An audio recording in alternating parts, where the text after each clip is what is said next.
1 Peter 3, verse 15 says, "But in your hearts, revere Christ as Lord. Always be prepared to give an answer to everyone who asks you to give the reason for the hope that you have. But do this with gentleness and respect." Several years ago, I had the unique privilege of preaching a sermon to a large congregation in the state of Indiana. When I accepted the invitation, I wasn't sure what to preach on. I kept asking myself the question, what message does the church need to hear right now? Immediately, this verse of being prepared to share the Christian faith came to my mind. My next thought was, how will I present this message? I wanted to be unique. I had watched a Christian evangelist do a fantastic job of acting like a skeptic on stage to a local congregation.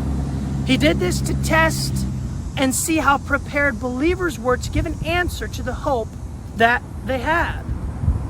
When the apologist got on stage, the one who was sharing the gospel, the first thing he did was inform the audience that when he put on his suit jacket, he would magically transform into an atheist. As he did this, when he turned around, the audience booed him.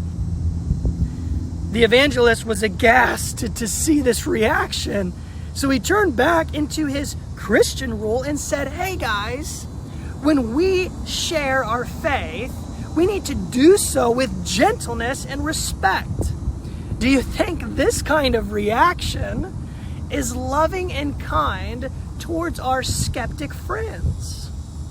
When I saw this video, I thought to myself, wow, this is a really good example of why 1 Peter chapter 3, verse 15 is vital for evangelism. Essentially, no one cares how much you know until they know how much you care. Thankfully, when I performed the same stunt in front of our congregation in Indiana, I got a welcoming invitation.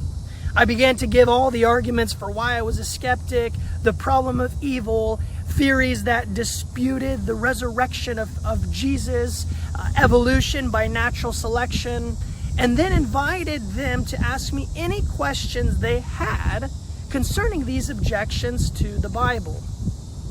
I was impressed by their level of knowledge and was encouraged to see believers prepared to stand for their biblical worldview. And at the end of the sermon, I asked them a question, did a quick survey from 1 to 10, how prepared they felt to defend their faith against the skeptic, which was me on stage.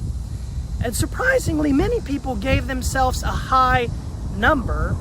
But in my experience, I think there is a little bit of overconfidence in our Christian community.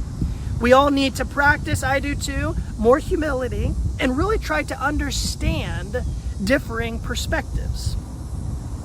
Nevertheless, what impressed me the most about this experience was the attitude this congregation had towards my atheist character. Even if some of their arguments were unsound, a true skeptic will most likely remember how they were treated. That's why when we share our faith, it's crucial to be respectful and avoid getting upset. As believers, we are called to be kind, loving, and peacemaking disciples for Christ. So may the Lord equip you to do just that. Thank you so much for listening. Have a blessed day.